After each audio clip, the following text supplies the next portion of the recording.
Alfa, hemen daude kondenatuak erdi-erdien, zipaileak oso abentu daude. Kriston hostia ematera egin da, artizki erako zelaria jendea.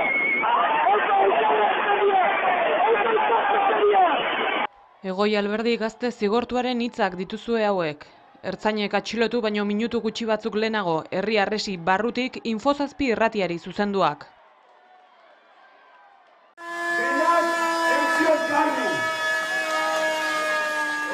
Goizeko 6ak inguru iritsi da Ertzaintza bulebarrera gazte zigortuetako 6 atxilotzera. Ohartu bezain azkar sirena hotsek esnatu dituzte bertaratuak eta herri harresi sendoa egin dute.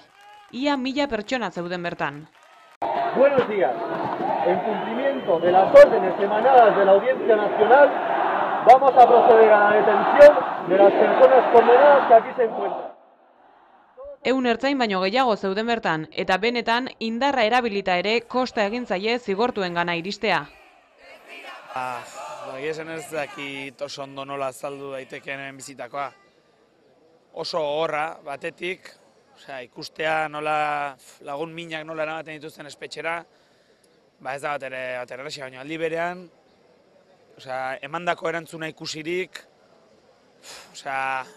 kriston postasuna. Hemen gaur izan da konsigna oso esanguratsu bat, gaur guk irabazi dugu, hori zioen herri harresiko jendeak, eta gure ustez hori izan da benetan gertatu dena. Hor egon gara pina esala, niri pena handia ematen dit, hauek kartzelaratzeak, baina izan da kristona. Hasieratik bertan zeuden kazetariak urruntzeko agindua eman dute, ez zegoela ezer ikusteko esanez. Bitartean, herri harresiko gazteek erresistentzia pasiboa egin eta ertzainek banan-banan atera dituzte. Borrak ere erabili dituzte eta gutxienez 20 zauritu dituzte. Neska batek hala kontatu du Twitterrean. Hiletik tiraka eraman naute, betaurrekoak hautsi dizkidate, puta naizela esan eta guztiak bortxatuko gaituztela esan didate. Zigortu ez gain, beste 2 atxiloketa ere egon dira. Honen guztiaren aurrean, harresiko gazteak ez dira beldurtu eta animo mezuak eta kantuak ere entzun dira bertan. Bestalde, Inigo Kabakas ere izan dute gogoan, ertzainei eurek hil zutela esanez. Guztira 3 ordu egon dira ertzainak bertan. Tentsioa handia izan da. 9 egunez, milaka pertsona igaro dira askegunetik. Zigortuei babesa eman diete eta hauek atxilotu badituzte ere ziur dute hau inflexio puntu bat besterik ez dela izan. Nik uste zalantzari hau esan dezakegula. Honek, inflexio puntu bat suposatu duela eskubide zibil eta politikoen aldeko borrokan, eta honek hau da eredua, desobedientzia da eredua, eta benetan horrela geldituko ditugu Espainiatik Espainiar estatutik datozkigun eroso guztiak. EH Bilduko kideek ere babesa eman eta epaiketa politikoek bukatu behar dutela adierazi dute.